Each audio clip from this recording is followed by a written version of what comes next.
तो दोस्तों, क्योंकि सास भी कभी बहू के आज के एपिसोड की शुरुआत में मिहिर महाराज जी पर भड़क रहा होता है कि उन्होंने चोटिल तुलसी को अकेले अस्पताल कैसे जाने दिया। महाराज जी सफाई देते हैं कि तुलसी ने ही उन्हें मना किया था। तभी गायत्री मिहिर को समझाती है कि तुलसी अपनी वजह से किसी को परेशान नहीं करना चाहती, इसलिए उसने ऐसा किया होगा। तभी इतने में तुलसी घर लौटती है। ऋतिक और मिहिर चिंतित होकर उसका हाल पूछते हैं, लेकिन तुलसी गंभीर लहजे में मिहिर को कहती है कि उसे कुछ बात करनी है उससे। परी पूछती है कि सब कुछ ठीक तो है ना, लेकिन तुलसी सिर्फ मिहिर से बात करने की जिद करती है। जब सब लोग वहां से जाने लगते हैं तो तुलसी उनको रोक लेती है। फिर तुलसी पूरे परिवार के सामने एक बहुत बड़ा सच रखती है। वो बताती है कि वो अस्पताल में नॉयना से मिली थी, जिसे ब्लड कैंसर है और डॉक्टर के मुताबिक उसके पास ज्यादा वक्त नहीं है। तो मिहिर को इस बात पर रत्ती भर भी भरोसा नहीं होता, क्योंकि उसे लगता है कि यह नॉयना का कोई नया नाटक है। लेकिन तुलसी साफ करती है कि उसने खुद डॉक्टर से बात की है और ये सच है। इधर गायत्री कहती है कि उसे बुरा तो लग रहा है ये सुनकर, लेकिन ये नॉयना के कर्मों की सजा है। तभी तुलसी आगे बताती है कि नॉयना ने उससे एक आखिरी इच्छा पूरी करने की मांग की है। तभी नंदिनी हैरान नजर आती है कि इतना सब होने के बाद भी नॉयना में कुछ मांगने की हिम्मत कैसे हुई। मिहिर कहता है कि तुलसी को उससे बात ही नहीं करनी चाहिए थी। तभी शोभा पूछती है आखिर नॉयना ने मांगा क्या है। तो कहानी फ्लैशबैक में चली जाती है। अस्पताल में नॉयना ने तुलसी से कहा था कि उसके पास सिर्फ 3 महीने हैं। वो दावा करती है कि मिहिर के लिए उसका प्यार सच्चा है। तो नॉयना की आखिरी इच्छा यह होती है कि वो मिहिर की सुहागन बनकर मरना चाहती है। ये सुनकर तुलसी को गहरा धक्का लगता है। फिर फ्लैशबैक खत्म होता है। ये सच सुनकर पूरा परिवार हैरान नजर आता है। मिहिर का गुस्सा फूट पड़ता है कि इतना सब करने के बाद नॉयना ऐसा सोच भी कैसे सकती है। इधर शोभा और गायत्री भी नॉयना के इस हद तक गिरने पर हैरानी जताने लगते हैं। फिर परी और ऋतिक तुलसी को सलाह देते हैं कि वो नॉयना की बातों को इग्नोर करे। फिर मिहिर भी इस बात को यहीं खत्म करने को कहता है। लेकिन तुलसी की बात अभी खत्म नहीं हुई होती। वो कहती है कि बात सिर्फ नॉयना की इच्छा की नहीं है।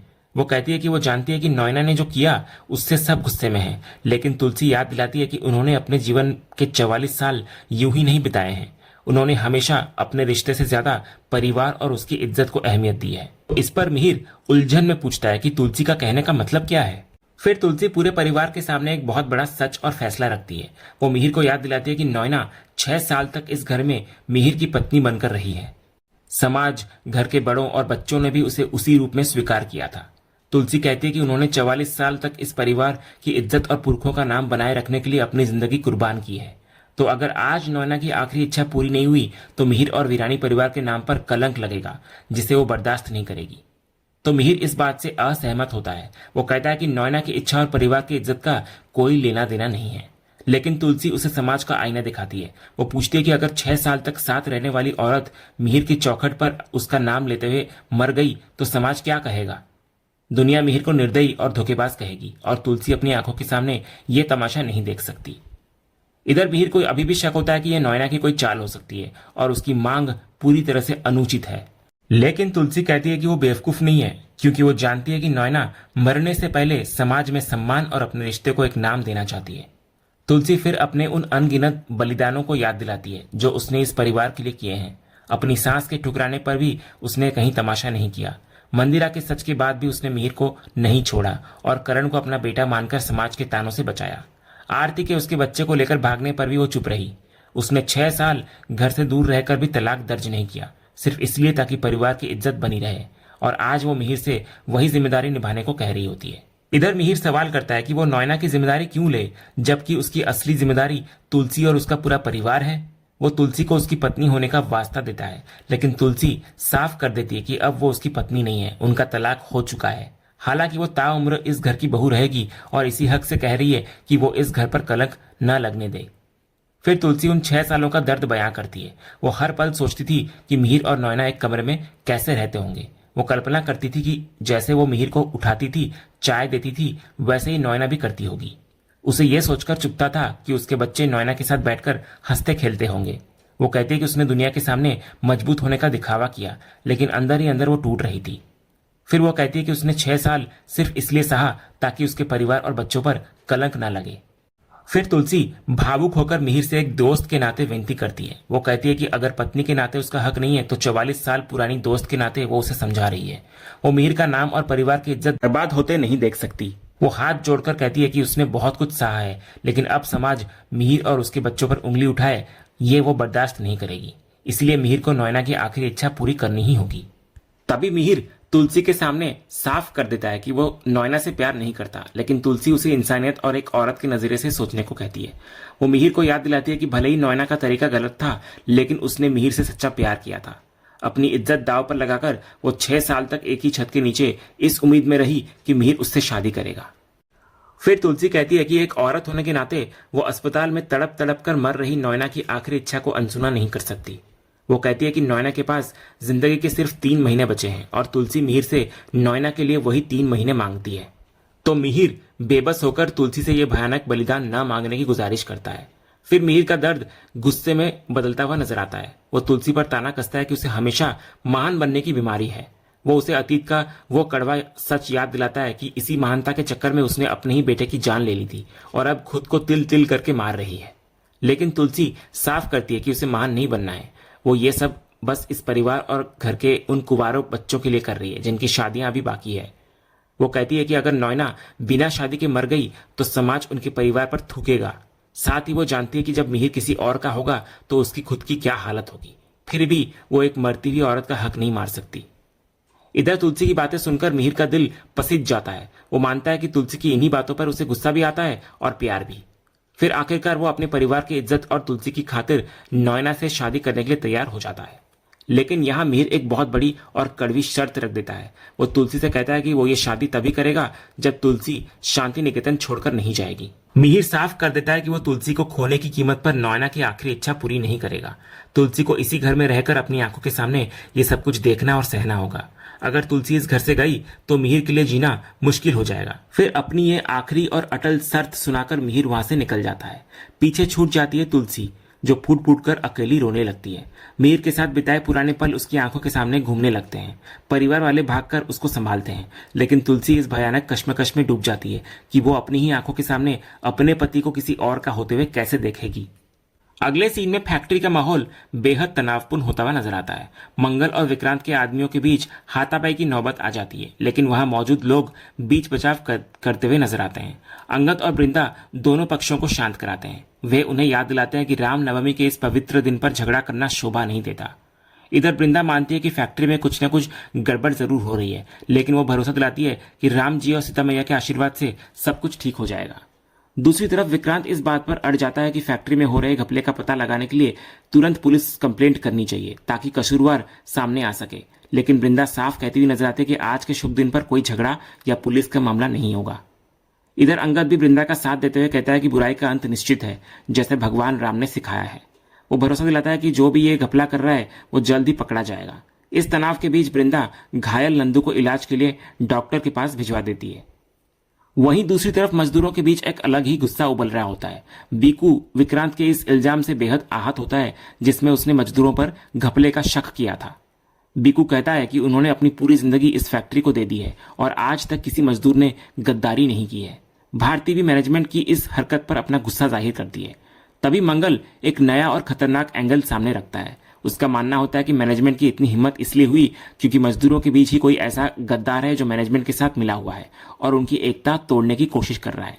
जब बीकू कहता है कि उनके सारे पुराने साथी वफादार है, तो मंगल साफ कहता है कि पुराने नहीं बल्कि वो गद्दार कोई ऐसा है जो हाल ही में आया है। मंगल की बातें सुनकर सबका ध्यान सीधा अंगद की तरफ जाता है।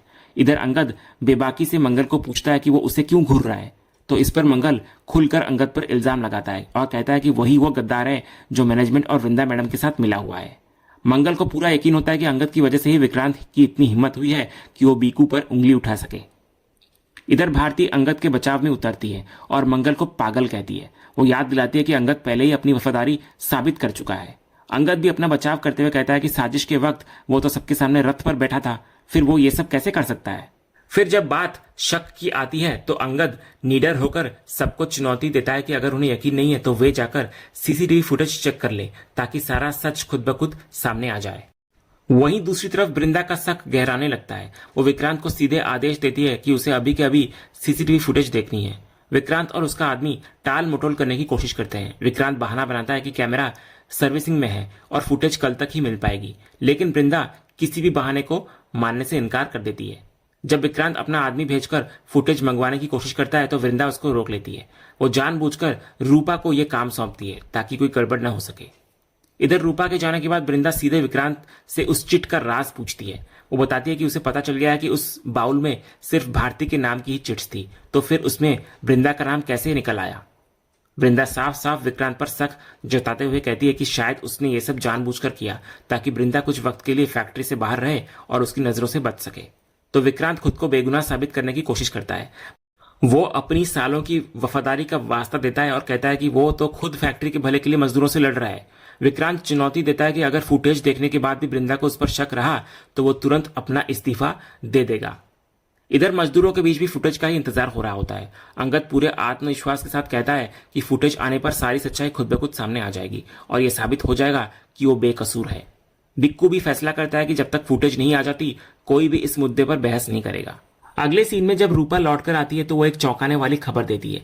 वो बताती है कि सीसीटीवी में कोई फुटेज बची ही नहीं है क्योंकि किसी ने सारी रिकॉर्डिंग्स डिलीट कर दी है। ये सुनकर वृंदा के होश उड़ जाते हैं।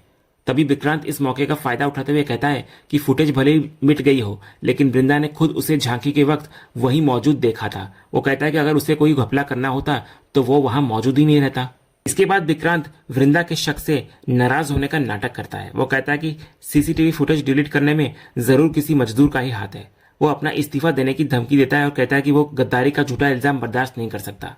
तभी वृंदा स्थिति को संभालती है और उससे माफी मांगती है।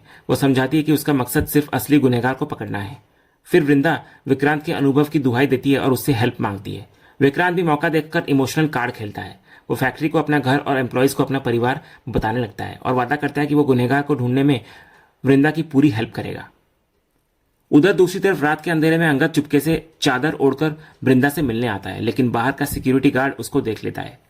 कमरे में आकर अंगद और वृंदा फैक्ट्री के हालातों पर चर्चा करते हैं। अंगद को नंदू के साथ हुए हादसे का बुरा लग रहा होता है लेकिन वो राहत भी महसूस करता है कि कम से कम कंसाइनमेंट बच गया। फिर दोनों इस बात से परेशान होते हैं कि फुटेज डिलीट होने के बाद असली गुनहगार का पता कैसे चलेगा। अंगद इधर कहता है कि बीकू दादा को लगता है कि यह सब मैनेजमेंट की चाल है, जबकि वृंदा कहती है कि विक्रांत को मजदूरों पर शक है।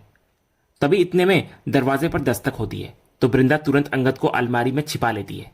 फिर दरवाजा खोलते ही सिक्योरिटी गार्ड घबराया हुआ अंदर आता है और कहता है कि उसने किसी को चादर ओढ़कर कमरे में घुसते देखा है। तो वृंदा उसको रोकने की पूरी कोशिश करती है लेकिन गार्ड पूरे कमरे की तलाशी लेने लगता है। वो खुली खिड़की देखकर शक जताने लगता है लेकिन तभी उसकी नजर जमीन पर गिरी उसी चादर पर पड़ जाती है जो अंगद ओढ़कर आया था। तभी गार्ड कहता है कोई यही चादर ओढ़कर आया था, लेकिन वृंदा तुरंत अपनी सूझबूझ का इस्तेमाल करती है। वो बहाना बनाती है कि वो खुद फोन पर बात करते हुए खिड़की के पास खड़ी थी और उसका फोन नीचे गिर गया था, इसलिए वो चादर ओढ़कर उसे उठाने गई थी क्योंकि उसे बहुत ठंड लगती है। फिर वो गार्ड की तारीफ करके उसे बातों में उलझा देती है और यकीन दिलाती है कि उसके होते हुए कोई अंदर आ ही नहीं सकता। तो गार्ड भी संतुष्ट होता हुआ नजर आता है। इधर अलमारी में छिपा अंगद ये सब सुनकर मनी मन मुस्कुराता है और खुद को खुशकिस्मत मानता है कि उसे इतनी तेज और इंटेलिजेंट पत्नी मिली है। और इसी सीन के साथ आज का ये एपिसोड यहीं पर खत्म होता है। तो दोस्तों, आज का ये एपिसोड और इसका अपडेट आपको कैसा लगा, अपनी राय हमें कमेंट बॉक्स में जरूर बताएं। अगर आपको आज का ये वीडियो पसंद आया हो तो वीडियो को लाइक करें, शेयर करें और हमारे चैनल को सब्सक्राइब करके बेल आइकन जरूर दबाएं ताकि क्योंकि सांस भी कभी बहुत के अगले धमाकेदार एपिसोड का अपडेट आपको सबसे पहले मिले। तब तक के लिए धन्यवाद।